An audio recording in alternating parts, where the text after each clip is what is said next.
घातलेल्या लोकसभा निवडणुकीच्या पार्श्वभूमीवर उद्धव बाळासाहेब ठाकरे गटाच्या नाशिक कार्यकारिणीत मोठा फेरबदल करण्यात आला आहे आणि तो म्हणजेच नाशिक जिल्हा अध्यक्षपदी विराजमान असलेले विजय करंजकर यांना नाशिक लोकसभा संघटकपदी तर सुधाकर बडगुजर यांना जिल्हाध्यक्ष पदाची सूत्रे देण्यात आली आहेत आणि महानगर प्रमुखपदी विलासांना शिंदे यांची निवड करण्यात आली आहे।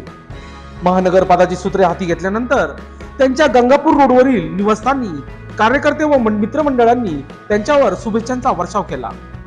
त्यांनी यावेळी लोकशास्त्र न्यूजशी बोलताना सांगितले, एखाद्या पक्षात व नेत्यांसोबत एकनिष्ठ राहिल्याने काय फळ मिळते हे मला आज अनुभवायला मिळाले आहे। मी आजपर्यंत केलेल्या कार्याची दखल घेऊन पक्षश्रेष्ठींनी ही जबाबदारी माझ्या खांद्यावर टाकली आहे आणि येणाऱ्या पुढील काळात निस्वार्थपणे पार पडेल अशी ग्वाही त्यांनी लोकशास्त्र न्यूजशी बोलताना दिली आहे। दरम्यान या प्रसंगी त्यांचे औक्षण करून नाशिक जिल्ह्यातील राजकीय, सामाजिक, शैक्षणिक व मित्रमंडळाच्या वतीने त्यांचा पुष्पगुच्छ देऊन सत्कार करण्यात आला। माझं मत असे, प्रामाणिकपणा जर असेल आणि काम करण्याची जिद्द असेल तर नक्कीच तुम्हाला कुठलंही जे काही आव्हान आहे ते आव्हान सहज आपण पेलू शकतो। आणि गेल्या 29 वर्षापासून शिवसैनिक म्हणून काम करत असताना असे अनेक आव्हानं आम्ही बघितलेली आहेत। ज्यांनी आव्हान निर्माण करण्याचा प्रयत्न केलेला आहे त्यांच्यावरती नियतीने आव्हान भविष्यकाळात दिलेलं आहे।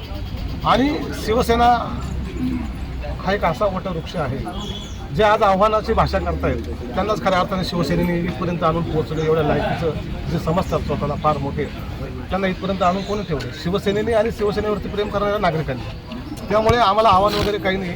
आम्हाला खंत याची आहे की ज्यांच्यासाठी आम्ही धावलो, ज्यांच्यासाठी आम्ही जीवाचं रान केलं, रक्ताचं पाणी केलं आणि ज्यांच्यावरती शिवसेना प्रमुखांनी, शिवसेना पक्षप्रमुखांनी आणि शिवसेनेच्या वरती प्रेम करणाऱ्या सगळ्या मतदारांनी विश्वास टाकून त्यांना तेवढ्या लेवलला पोहोचवलं, त्यांनी शिवसेनेचा घात केला। असो, वेळ निघून जाते।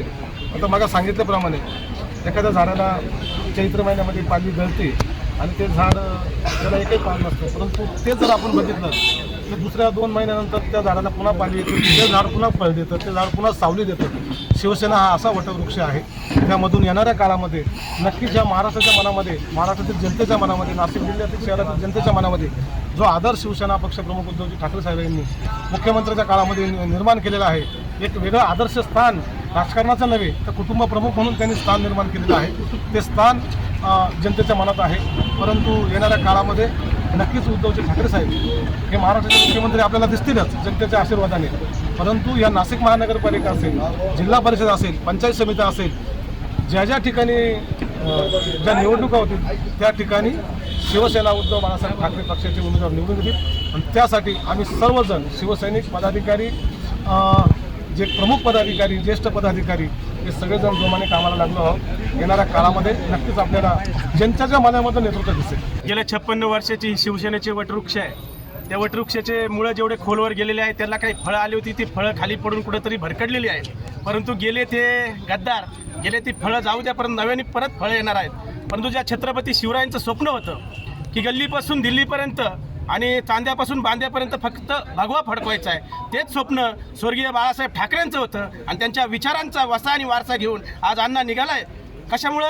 सर्व धर्म समभाव, सर्व जाती धर्माला एकत्र घेऊन त्यांच्या अन्यायाच्या विरोधात कोट करून उभा राहायचं आहे आणि खऱ्या अर्थाने त्यांना न्याय द्यायचा आहे। याच अनुषंगाने ते पुढे निघालेले आहे आणि त्यांचंही स्वप्न आहे गल्लीपासून दिल्लीपर्यंत येणाऱ्या महानगरपालिकेची निवडणुका असेल, विधानसभा असतील, जिल्हा परिषद असतील, प्रत्येक निवडणुकीत फक्त शिवसेनेची जे ठाकरे साहेबांचे लोक आहेत ते म्हणजे स्मशाल चिन्हावर निवडून द्यायचे, एवढा आशावाद व्यक्त करतो आणि पुढील भावी वाटचालीस अण्णांना लाख नव्हे तर कोटी शुभेच्छा देतो। जय महाराष्ट्र। आमच्या गंगापूर रोडवासियांसाठी व या पंचक्रोशीसाठी अतिशय आनंदाचा क्षण आहे।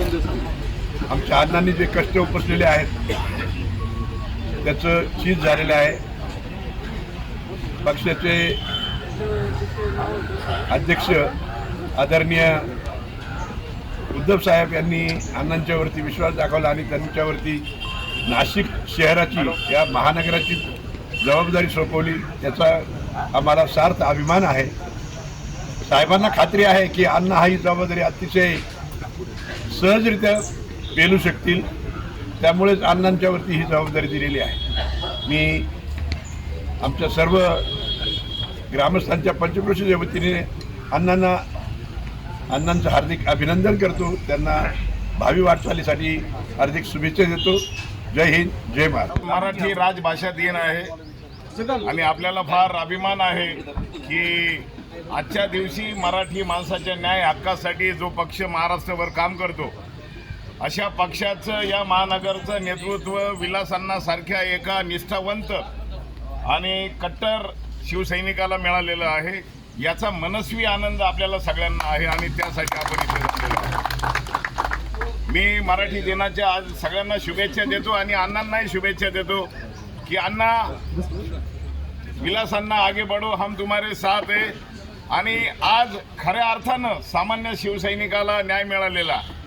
सुधाकर भाऊंनी महानगरची घडी बसवत असताना अण्णांनी त्यांच्या खांद्याला खांदा लावून काम केलं आणि या निष्ठेमुळं आज महानगरची जबाबदारी विलास अण्णांकडे मिळालेली आहे.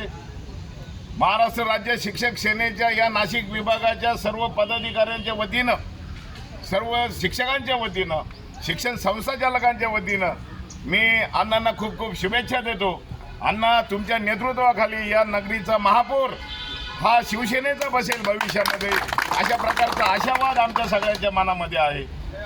या तिन्ही मतदारसंघाचे, महानगरपालिकेमध्ये जे 3 विधानसभेचे मतदारसंघ आहेत, नाशिक पूर्व आहे, नाशिक मध्य आहे आणि नाशिक पश्चिम आहे, त्याचबरोबर या लोकसभा मतदारसंघाचा खासदार आणि हे आमदार आपल्या नेतृत्वाखाली निवडून येतील असे आशावाद आम्हाला सगळ्यांना आहे. त्यासाठी महाराष्ट्र राज्य शिक्षक सेनेच्या वतीने मी आपल्याला खूप खूप शुभेच्छा देतो. आपल्या शिवसेनेचे आणि शिक्षक सेनेचे उत्तर मध्य महाराष्ट्र संजयजी चव्हाण, प्राचार्य स्कूल, ते उत्तर मध्य महाराष्ट्र शिक्षक सेनेचे प्रमुख आहेत आणि मागची शिक्षक आमदारची निवडणूक शिवसेनेच्या वतीने त्यांनी लढवली. असे हे आपले आमचे मित्र. लोकशास्त्र न्यूजसाठी बंटी आढाव, सातपूर.